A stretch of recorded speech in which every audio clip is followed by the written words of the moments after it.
Olá, tudo bem com você? Seja bem-vindo a esse estudo da Palavra de Deus e eu quero começar com uma pergunta. A maneira como acontece a manifestação de línguas estranhas em nossos cultos evangélicos no Brasil está de acordo com as instruções bíblicas? 1 Coríntios capítulo 14 orienta sobre esse assunto e os versículos 26 a 33 que eu quero estudar com você hoje são a última parte dessas instruções de Paulo. E a ênfase que nós vamos encontrar aqui é que as manifestações de línguas deveriam ser sistematicamente limitadas para o uso na igreja e esse uso deveria ser de forma ordenado. Deixa eu recordar primeiro o que está acontecendo aqui com a gente. Nós estamos fazendo uma série de 3 estudos de 1 Coríntios 14, observando todas as instruções que Paulo dá sobre o falar em línguas. No versículo 1 até o 19, ele falou sobre a posição do dom de línguas e basicamente ele disse o seguinte: o dom de línguas é inferior ao dom de profecia. O apóstolo Paulo explica que trata-se de um idioma, não uma língua ininteligível, mas um idioma que precisa de tradução. Porque o intuito desse idioma ser usado é a compreensão e a edificação de todos os que escutam, inclusive de quem fala. E lá em Corinto havia 2 coisas. O dom falsificado, as evidências do texto dão a entender que estavam imitando cultos pagãos onde se falavam línguas estranhas. E havia também o uso legítimo, mas mal utilizado, principalmente sem interpretação, sem tradução.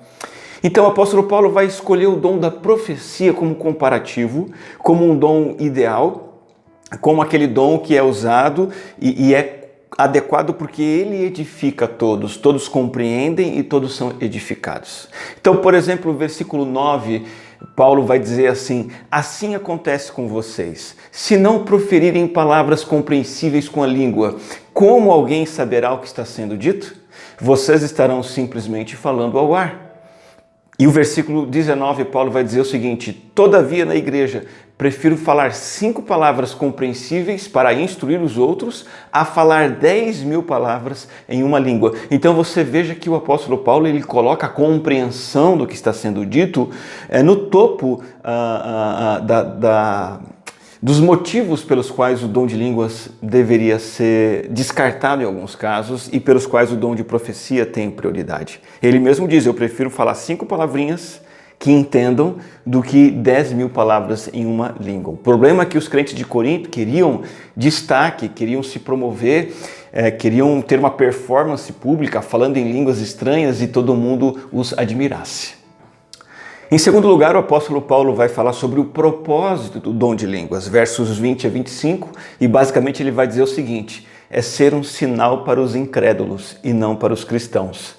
Verso 20 diz: portanto, as línguas são um sinal para os descrentes e não para os que creem. Se você quer se aprofundar nesses 2 conceitos, a posição do dom de línguas e o propósito do dom de línguas, acessa os 2 vídeos anteriores e eu tenho um estudo completo lá para você. Tá? A especificidade do dom de línguas aqui é muito clara: anunciar rebeldia e punição para descrentes. Quais descrentes?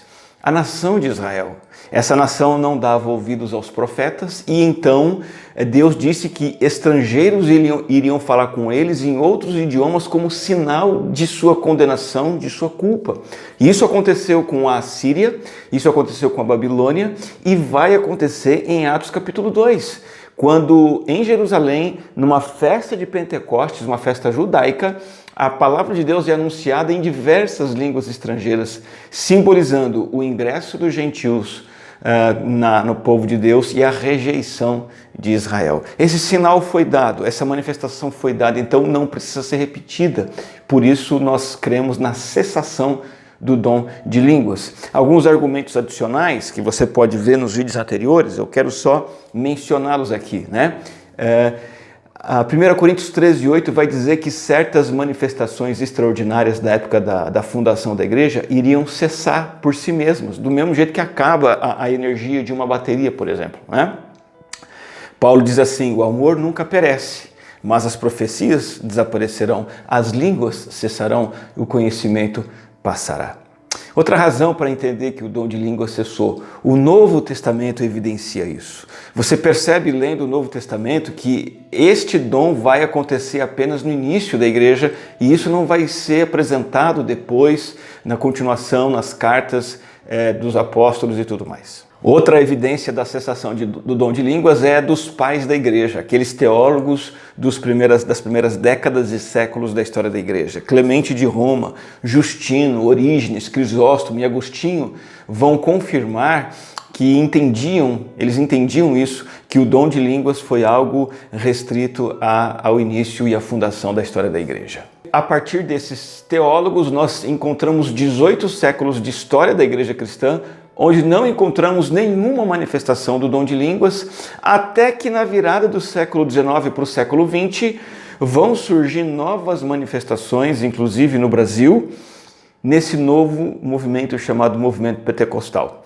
Então, isso tudo aponta para o fato de que dom de línguas deve ter cessado na época da fundação da igreja. Terceira parte do nosso estudo é sobre o procedimento adequado do uso do dom de línguas na igreja em Corinto, um procedimento sistemático, limitado e organizado. O texto de estudo de hoje é esse, 1 Coríntios 14, 26 a 28 e 33, que diz assim, quero ler para você, acompanha aí, e vai aparecer na tela para você também ler junto comigo. 1 Coríntios 14, 26, portanto, que diremos, irmãos, quando vocês se reúnem, cada um de vocês tem um salmo ou uma palavra de instrução, uma revelação, uma palavra em uma língua ou uma interpretação. Tudo seja feito para a edificação da igreja. Se, porém, alguém falar em uma língua, devem falar 2, no máximo 3, e alguém deve interpretar. Se não houver intérprete, fique calado na igreja, falando consigo mesmo e com Deus. E o versículo 33, pois Deus não é Deus de desordem, mas de paz. Deixa eu fazer uma observação inicial aqui. Mesmo aqueles que reconhecem que o dom de línguas ainda vigora em nossos dias, no século XXI, mesmo esses que aceitam o dom de línguas, precisam admitir que, à luz dessas instruções, esse movimento moderno de línguas raramente segue as diretrizes e normas que nós lemos aqui. Portanto, esse movimento pode ser desacreditado e ele pode ser ilegítimo. E eu quero mostrar isso para você. Começando do versículo 26, quando Paulo disse, que diremos, irmãos? Ele está fazendo uma afirmação de espanto. Ele vai fazer uma colocação de algo estranho que estava acontecendo. Ele diz assim, quando vocês se reúnem, cada um de vocês tem um salmo, uma palavra de instrução, uma revelação, uma palavra em uma língua ou uma interpretação. Veja, Paulo não está legitimando que essas coisas acontecessem nas reuniões da igreja de Corinto, ele não está afirmando que deveria ser assim, ele está destacando um problema, o problema da desordem, da bagunça naquelas assembleias de Corinto. Todos estavam participando da forma que queriam e na hora que queriam. Um queriam apresentar um salmo, o outro uma palavra de instrução, uma revelação, uma palavra em língua, o outro queria interpretar e a coisa era meio bagunçada. E aí ele vai dizer no final desse versículo, tudo seja feito para a edificação da igreja. Aqui o apóstolo Paulo apresenta o remédio, a medida corretiva, a solução para cessar o caos e arrumar a casa. Paulo vai dizer o seguinte, olha, está uma bagunça o que está acontecendo aí. E o remédio, a solução é buscar a edificação, ter isso como objetivo. O caos dos coríntios não estava alcançando o objetivo da edificação. Cada um apenas queria apresentar uma performance pessoal na assembleia. E o apóstolo Paulo vai corrigir todos esses problemas dizendo o seguinte, busquem aquilo que edifica os outros. Por isso que no versículo 27 ele vai dizer assim, se porém alguém falar em uma língua, devem falar 2, no máximo 3, e alguém deve interpretar.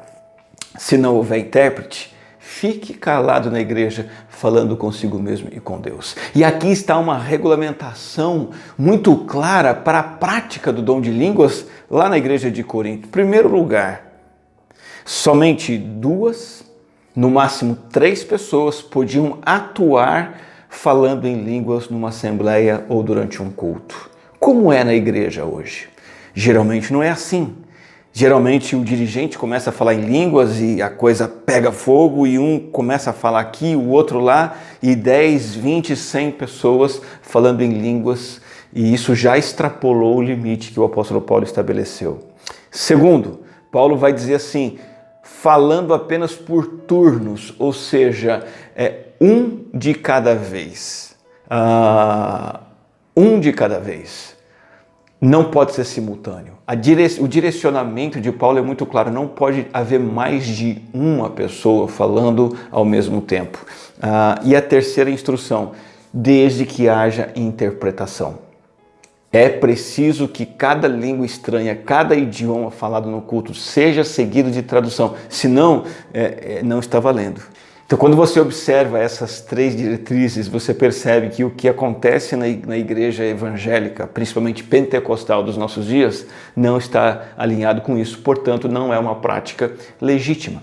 E aí a pergunta fica, tá bom, se não tiver essas condições, não tiver intérprete, não tiver ordem, um de cada vez, 2 ou 3 pessoas, o que eu faço? Paulo diz, medite e ore em silêncio, cultue a Deus sem se manifestar em público, fique calado na igreja, falando consigo mesmo e com Deus, diz o final do versículo 28.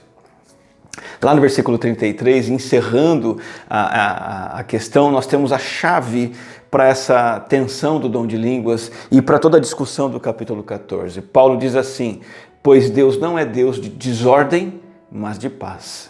A igreja que se reúne para adoração diante de Deus, ela deve refletir o caráter de Deus, a natureza do próprio Deus. E Deus é um Deus de paz e harmonia, ordem e clareza. Se houver confusão, conflito, coisas ininteligíveis, bagunça, pessoas falando ao mesmo tempo, questões não esclarecidas, isso não vem de Deus, porque isso não reflete o caráter ordenado, pacífico e claro e harmônico que o nosso próprio Deus possui. Então, é muito interessante, eu já ouvi alguns pentecostais chamarem os cultos conservadores, um culto presbiteriano, um culto batista tradicional, por exemplo, de tranquilo demais. Parece uma geladeira, parece um funeral, não tem o espírito, não tem o poder, não tem o fogo. E são críticas que são levantadas, mas olhando para esses princípios, será que não é esse tipo de culto público que Paulo orienta a fazermos? Um culto pacífico, ordenado, com uma pessoa falando de cada vez, sem muitas manifestações de línguas? Será que não é este o tipo de culto frio que o apóstolo Paulo está ordenando que nós tenhamos? E não seria o culto eufórico de algumas igrejas chamadas pentecostais um tipo de culto que Paulo está contestando aqui e dizendo para parar de fazer? São perguntas que eu deixo para sua reflexão. E eu quero concluir dizendo o seguinte, no período em que as manifestações de línguas eram necessárias, ou seja, o período da transição entre Israel e igreja, anunciar a rejeição de Israel, anunciar a nova era dos gentios. Nesse período, as línguas estranhas eram legítimas, mas mesmo assim, em Corinto, Paulo precisou regulamentar o seu uso, porque haviam abusos, e Paulo estabeleceu essas bases que eu quero recapitular aqui. Línguas são idiomas, línguas precisam ser faladas numa reunião por no máximo 2 ou 3 pessoas. Terceiro, precisa ser falado uma de cada vez, nunca simultaneamente. E quarto, necessariamente, essas línguas idiomáticas precisam de tradução para o povo que está ouvindo. Se esse dom valesse para hoje, eu acredito que não vale, mas se valesse, essa regulamentação deveria ser seguida, o que de fato, infelizmente, não acontece. Então, eu tenho pessoalmente essas 2 razões pelas quais eu não creio na atualidade do dom de línguas. Primeira, ele cumpriu seu propósito na história de Israel e da igreja. E segundo, as manifestações que eu conheço não seguem o protocolo bíblico, portanto, eu não posso aceitá-las. Mas eu quero deixar alguns usos, algumas coisas práticas para você, são até motivos de oração por mim e por você. Primeiro, eu oro para que nós tenhamos uma experiência com Deus, você tenha uma experiência com Deus que sempre seja racional, não apenas emocional, sentimental, mas principalmente e primeiramente racional, no sentido de ouvir a voz de Deus na sua palavra, no sentido de falar inteligentemente, racionalmente com Ele, e também uma experiência prática em que eu compreendo o que Deus fala, eu aceito e eu o obedeço. Sensações de êxtase por si mesmas, sensações de euforia, de emoção, não significam nada se não houver a bagagem racional do entender, do submeter-se e do me dirigir a Deus e responder a Ele com o meu entendimento. Então a nossa experiência com Deus precisa envolver o nosso entendimento, a nossa razão. Essa é a primeira oração que eu faço por mim e por você. A segunda oração é que nós respeitemos as prioridades do culto público que o Novo Testamento apresenta. O Novo Testamento é muito claro, e eu vou mostrar os versículos para você, em dizer que num culto, na reunião da igreja, o que precisa acontecer, primeiro, é a explanação da palavra, louvor e adoração, orações e a ministração das duas ordenanças, a ceia e o batismo.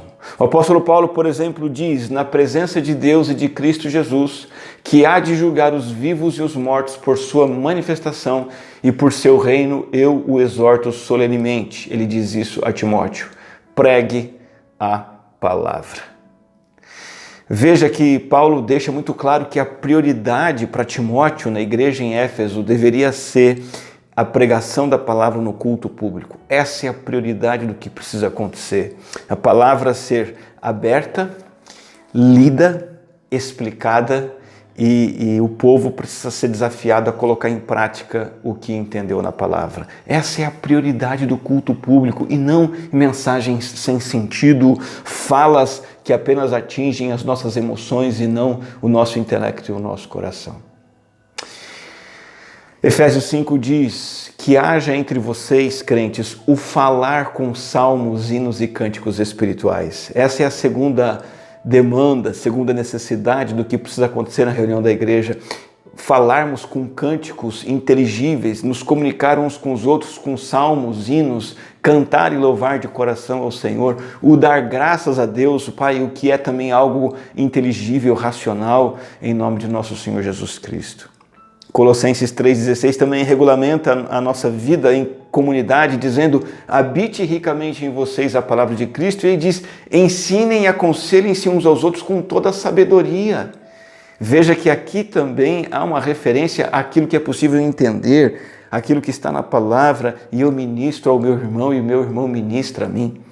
Colossenses continua dizendo: cantem salmos, hinos e cânticos espirituais com gratidão a Deus em seu coração. Portanto, eu oro para que o culto na minha igreja, o culto na sua igreja, seja um culto que prioriza essas coisas: a explanação da palavra, o louvor e adoração racionais, as orações praticadas em comunidade e a ministração da ceia do Senhor e dos batismos. Qual é a minha expectativa final com essa série de estudos sobre o dom de línguas? É o seu aprendizado, o seu crescimento na palavra, e que isso traga glória para Deus. Eu espero também que possa haver uma troca de ideias e você possa falar comigo sobre esse assunto, trazer suas dúvidas, suas sugestões, suas opiniões. Eu espero também que você compartilhe esse estudo com as pessoas que você conhece e com quem você acha que vai ser importante compartilhar isso. E eu agradeço a sua atenção e realmente oro para que juntos continuemos sempre crescendo na graça e no conhecimento do nosso Senhor e Salvador, Jesus Cristo. Que Deus te abençoe.